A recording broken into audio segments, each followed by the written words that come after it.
Tout simplement, ça n'a rien à voir à Girondin-Bordeaux parce que je suis de Gironde, etc. Non, simplement, j'avais un copain qui chantait toujours Bip Bip de Jodassin et je l'appelais Bip Bip. Et lui, pour répondre au surnom que je donnais, il m'a dit Gigi. Et depuis, c'est resté. Bleu marine et blanc, Girondin-Bordeaux, plus qu'un maillot, une seconde peau. L'idole, c'était Pelé, le joueur brésilien. La première qui m'a fait connaître les joies d'obtenir un titre. Donc, en 84, une victoire à Rennes, dernier match, qui nous permet d'être champion de France. Et c'est la première fois que je goûte à ce qui est vraiment le plaisir de gagner un titre. Après, il y a eu le championnat d'Europe, finale championnat d'Europe en 84, mais c'était cette première victoire. Une élimination. C'est pas une défaite, c'est une élimination.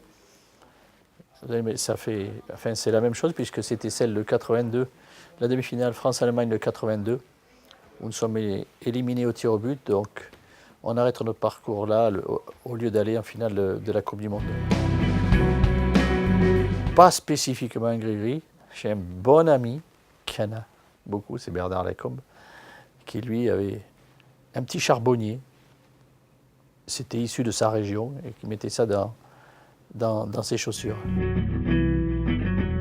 Je redirai Bernard Lacombe, outre le fait que c'est avec lui que j'ai partagé le plus de temps les mises au vert, les nuits d'hôtel, etc. Également sur le terrain, une proximité de jeu. Il était attaquant, j'étais juste derrière. Je lui ai fait marquer des buts, mais surtout il m'en a fait marquer beaucoup de buts.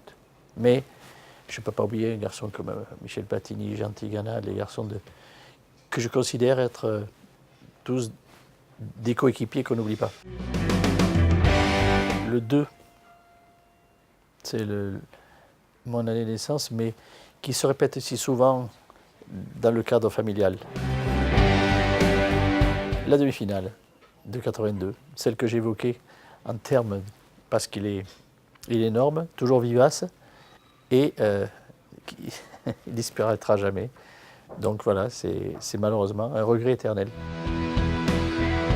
Voyez l'intérieur du football et non pas l'extérieur de tout ce qu'on raconte du football. La vérité du football, c'est ce qui se passe à l'intérieur, le terrain, le jeu. Voilà, c'est ce qu'il y a de plus beau.